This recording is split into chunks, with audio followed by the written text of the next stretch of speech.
Hollywood's most enigmatic legend, simply vanished. One day, Jack Nicholson was Hollywood royalty, commanding $12 million per film.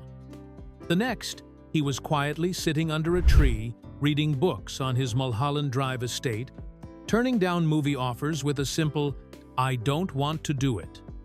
This is what Jack Nicholson is doing now after giving up fame. Peak of fame. Jack Nicholson didn't just become a movie star, he became the definition of what a movie star could be.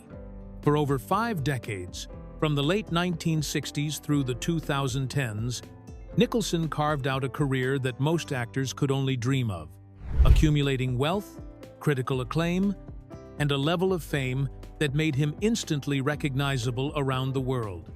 The numbers alone tell an incredible story. Nicholson earned 12 Academy Award nominations throughout his career, making him the most nominated male actor in Oscar history. He didn't just collect nominations either. He won 3 times, taking home the gold for One Flew Over the Cuckoo's Nest in 1975, Terms of Endearment in 1983, and As Good as It Gets in 1997. Each win came in a different decade, proving his staying power in an industry notorious for discarding yesterday's heroes. But Nicholson's true genius lay in his ability to disappear completely into characters that seemed tailor-made for his unique blend of charm and menace. Whether he was playing the rebellious Randall McMurphy fighting against institutional oppression, the terrifying Jack Torrance slowly descending into madness in The Shining, or the obsessive-compulsive Melvin Udall learning to love in As Good as It Gets, Nicholson brought an intensity and unpredictability that kept audiences captivated. His financial success matched his critical acclaim. Nicholson pioneered the modern blockbuster payday when he negotiated a groundbreaking deal for Tim Burton's Batman in 1989. Instead of taking his usual upfront salary, he accepted a percentage of box office profits and merchandising revenue. That decision paid off spectacularly when Batman became a cultural phenomenon, reportedly earning Nicholson at least $60 million for his scene-stealing performance as the Joker. The deal changed how major stars approached blockbuster negotiations forever. Beyond the awards and money, Nicholson became synonymous with Hollywood's golden age of the 70s and 80s. He was the actor directors called when they needed someone who could be simultaneously likable and dangerous, someone who could deliver a line like, "You can't handle the truth," with such conviction that it became part of American culture. His performances in classics like Chinatown, 5 Easy Pieces, The Departed, and A Few Good Men showed his incredible range, moving seamlessly between intense dramas and crowd-pleasing blockbusters. By the time the 2010s arrived, Nicholson had built something rare in Hollywood, a career with both artistic integrity and commercial success. He had worked with the industry's greatest directors, commanded enormous salaries, and created characters that would be remembered long after he was gone. But at the height of his powers, something would happen that would make him question whether he wanted to continue playing the Hollywood game at all. The breaking point. After decades of turning almost everything he touched into gold, Jack Nicholson faced something he had rarely experienced in his legendary career: complete and utter failure. The year 2010 brought How Do You Know?, a romantic comedy that would become not just a disappointing end to his filmmaking journey, but a spectacular crash that seemed to shake his faith in the entire Hollywood system. On paper, How Do You Know should have been another triumph for Nicholson. The film reunited him with James L. Brooks, the director who had guided him to Oscar wins in Terms of Endearment and As Good as It Gets. Brooks was a proven master of romantic comedy dramas, and their previous collaborations had been both critically acclaimed and financially successful. The supporting cast included reliable box office draws like Reese Witherspoon, Paul Rudd, and Owen Wilson, all at the height of their popularity. The studio clearly believed in the project, giving Brooks a massive $120 million budget to work with.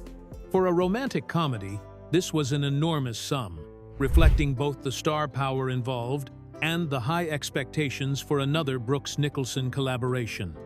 Nicholson himself was paid $12 million for his supporting role, a testament to his continued value in Hollywood's eyes. But something went wrong from the very beginning. The film told the story of a professional softball player caught between two very different men, with Nicholson playing a businessman facing legal troubles. Despite the talented cast and experienced director, the movie felt disjointed and unfocused.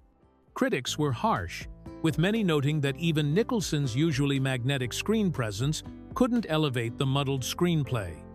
Roger Ebert, one of America's most respected film critics, delivered a particularly stinging review, writing that the film didn't give Nicholson's character enough to work with, and that the role made him seem like a creep. For an actor who had built his reputation on playing complex, charismatic characters, this was devastating criticism. Other reviewers described the film as hopelessly muddled and expressed disappointment that such talented people had created something so forgettable. The box office numbers told an even more brutal story. How Do You Know earned less than $50 million worldwide against its massive budget, making it one of the biggest financial disasters in romantic comedy history. The film's failure was so complete that it essentially killed the era of big-budget romantic comedies in Hollywood.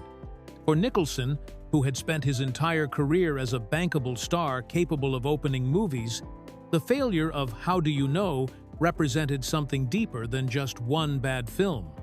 At 73 years old, he began to question whether the industry still had a place for him, and more importantly, whether he still wanted to be part of an industry that could spend so much money and effort on something that connected with so few people. The Great Escape. Jack Nicholson's departure from Hollywood wasn't marked by press conferences or farewell tours. Instead, it happened quietly, almost invisibly, as one of cinema's biggest stars simply began saying no to every opportunity that came his way. Rather than making a grand announcement about retirement, Nicholson chose something far more subtle and perhaps more powerful. He just stopped participating in the game he had mastered for so long. The first signs of his withdrawal became apparent in the years immediately following How Do You Know? And successful actors typically jump from one project to the next, with little downtime. But Nicholson's calendar remained mysteriously empty, month after month, year after year. Industry insiders began to wonder what was happening behind the scenes. In 2013, 3 years after his last film, Nicholson finally offered some insight into his mindset during a revealing interview. When asked about his absence from movies, he was refreshingly honest about his changing relationship with fame and work. "I'm not going to work until the day I die. That's not why I started this," he explained to reporters. "I mean, I'm not driven. I was driven, but I'm not now. I don't have to be out there anymore." These words revealed a fundamental shift in how Nicholson viewed his career and life. The man who had once been one of Hollywood's most ambitious and hard-working actors was openly admitting that the fire that had driven him for decades was no longer burning. He had reached a point where the external pressures and expectations of being Jack Nicholson no longer motivated him the way they once had. The offers kept coming, though, proving that Hollywood still very much wanted Jack Nicholson, even if he no longer wanted Hollywood. He was approached for a significant role in The Judge, a legal drama that would have paired him with Robert Downey Jr. The project had all the elements that might have appealed to the old Jack Nicholson: a meaty dramatic role, a talented co-star, and the kind of prestige that comes with serious filmmaking. But Nicholson turned it down, and the role eventually went to Robert Duvall. Even more telling was his decision to walk away from Toni Erdmann, an English-language remake of a critically acclaimed German comedy. In 2017, Nicholson actually signed on to star in the film. giving hope to fans who thought he might be ready to return.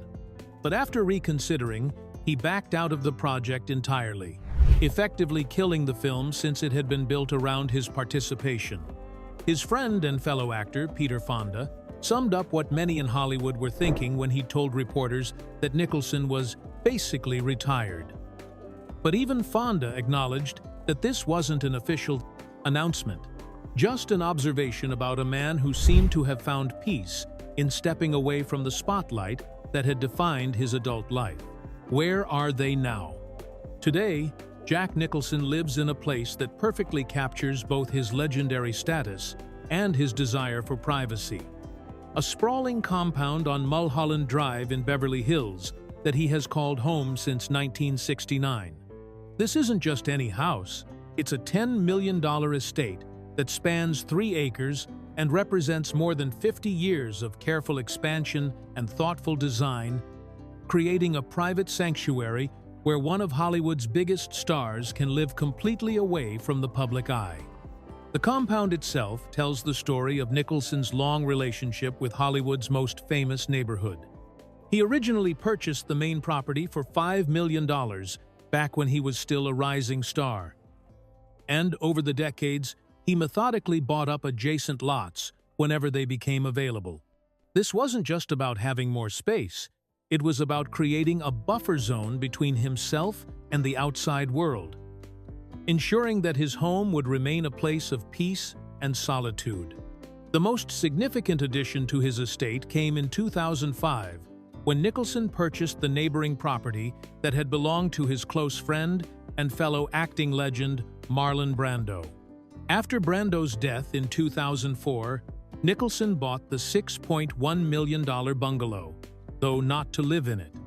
Instead, he had the building demolished out of respect for Brando's memory, explaining that the structure had become too deteriorated and expensive to renovate properly. The area where Nicholson lives has long been known as a haven for Hollywood royalty. Mulholland Drive earned the nickname Bad Boy Drive because of the legendary actors who lived there, including Nicholson, Brando, and Warren Beatty.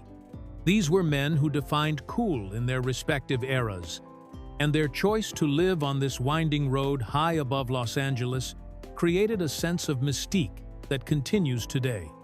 Inside his main residence, Nicholson has created a space that reflects both his artistic achievements and his intellectual curiosity. Recent glimpses into his home, shared by his daughter Lorraine on social media, reveal walls lined with extensive bookshelves, filled with what appears to be a carefully curated library. Mixed among the books are his 3 Academy Awards and other prestigious honors from his decades in Hollywood, creating a unique blend of literary culture and entertainment history. The 3,300-square-foot main house, built in 1957, combines traditional and contemporary design elements that reflect Nicholson's sophisticated taste.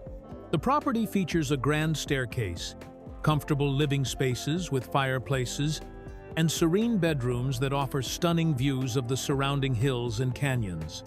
Every room seems designed for quiet contemplation, rather than the kind of wild parties that Nicholson was once famous for hosting.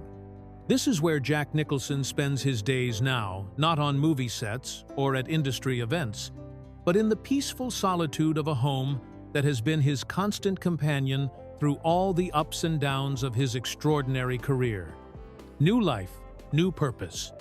Jack Nicholson's daily routine today looks nothing like the demanding schedule that once defined his life as one of Hollywood's busiest actors. Instead of waking up before dawn to memorize lines or rushing between film sets and promotional events, Nicholson has embraced a completely different way of spending his time, one that centers around simple pleasures and personal interests rather than professional obligations. The most telling insight into his current lifestyle came from his longtime friend Lou Adler, a record producer who has known Nicholson for decades. During an appearance on the What the Fuck with Marc Maron podcast in 2023, Adler shared a revealing conversation that perfectly captures how Nicholson now approaches his days. When a friend approached Nicholson about appearing in a movie, the actor's response was both simple and profound. "I don't want to do it. You know what I did today? I sat under a tree and I read a book." This image of Nicholson sitting peacefully under a tree with a book represents a dramatic shift from the high-energy, always-on persona that made him famous. For a man who spent decades being one of the most recognizable faces in entertainment, the choice to find contentment in such quiet activities speaks to a fundamental change in his priorities and values. Reading has clearly become a central part of Nicholson's new life.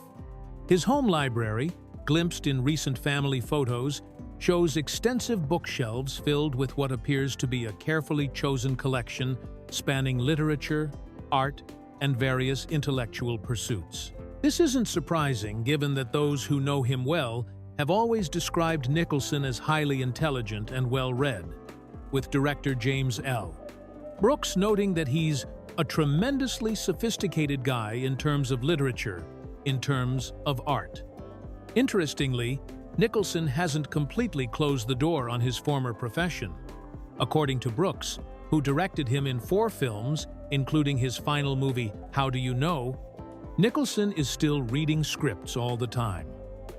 This suggests that while he's chosen to step away from acting, he maintains some connection to the industry that made him famous, perhaps out of curiosity or habit rather than any serious intention to return. The other constant in Nicholson's quieter life is his devotion to the Los Angeles Lakers basketball team. He has held season tickets since the 1970s and still makes occasional appearances at games, usually accompanied by one of his children. These rare public outings show a man who looks healthy and engaged, cheering enthusiastically for his team from his famous courtside seats. Adler summed up Nicholson's current approach to life perfectly when he explained that his friend is doing whatever he really wants to do. He wants to be quiet. He wants to eat what he wants. He wants to live the life he wants.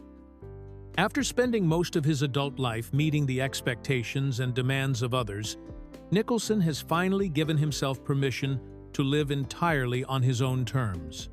Personal transformation. Perhaps no aspect of Jack Nicholson's life has changed more dramatically than his approach to relationships and romance. The man who was once Hollywood's most famous playboy, known for his countless affairs and legendary charm with women, has undergone a profound personal transformation that reflects both the natural process of aging and a deeper shift in his understanding of what truly matters in life. For decades, Nicholson's romantic exploits were almost as famous as his movies. He was known throughout Hollywood as someone who could captivate women with his charisma and wit, earning him a reputation that became part of his public persona. Actress Cher once said that Nicholson likes women more than any man I've ever known, while Kim Basinger described him as the most highly sexed individual I have ever met. These weren't just casual observations. They reflected a man whose approach to relationships was as intense and passionate as his approach to acting. But in candid interviews during his later years, Nicholson began to speak openly about how aging had fundamentally changed his perspective on romance and attraction. "There were points in my life when I felt oddly irresistible to women," he admitted during one conversation with journalists. "I'm not in that state now, which makes me sad." This honest acknowledgement reveals a man grappling with the reality that the qualities that once made him so attractive to others had naturally diminished with time. Even more telling was his frank assessment of how these changes affected his behavior in public. "I'm still wild at heart, but I've hit biogravity," Nicholson explained, using his own unique term to describe the unavoidable effects of aging. "I can't hit on women in public anymore. I didn't decide this. It just doesn't feel right at my age." This wasn't bitterness or regret speaking, but rather a mature acceptance of life's natural progression. The transformation went beyond just romantic relationships. Nicholson also spoke about how his legendary partying days had come to an end, not because of any dramatic decision, but simply because his priorities had evolved. "I no longer have the energy to both work and fool around," he said during a 2013 interview. "So, the last few movies I've done, I have hardly left the hotel at nights." What's remarkable about Nicholson's personal transformation is how he's embraced it rather than fighting against it. Instead of trying to recapture his younger self or desperately clinging to past glories, he's found a different kind of fulfillment in quieter pleasures and deeper relationships with family members, particularly his children. This shift from external validation to internal contentment represents perhaps the most significant change in his entire life. Nicholson himself recognized that this transformation had actually improved his character in meaningful ways. "I so believe that a lot of the improvements in my character have come through aging and the diminishing of powers," he reflected, suggesting that losing some of his famous magnetism had paradoxically made him a better person. Rare glimpses. In today's world of constant social media updates and celebrity oversharing, Jack Nicholson's public appearances have become something almost mythical, so rare and unexpected that each sighting generates headlines and excitement among fans who wonder if they'll ever see the legendary actor again. These brief glimpses into his current life have become precious moments that offer reassurance that one of Hollywood's greatest stars is still among us, even if he's chosen to live almost entirely out of the public eye.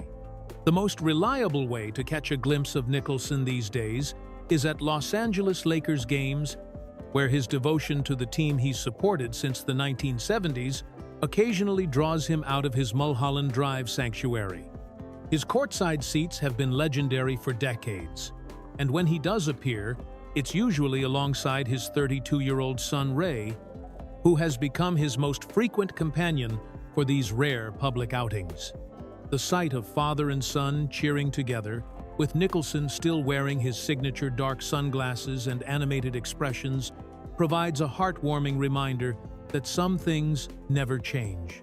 These Lakers appearances have become increasingly special because they're so infrequent.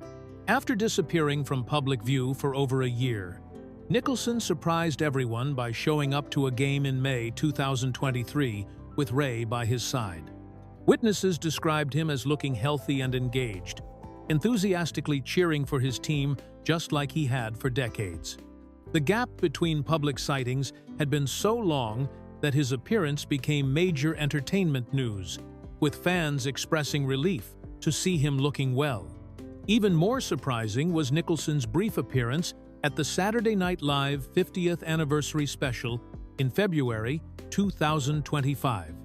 Dressed in a smart suit with his trademark dark glasses and a New York Yankees beret, he made a rare trip to the East Coast to participate in the celebration, introducing Adam Sandler to the stage.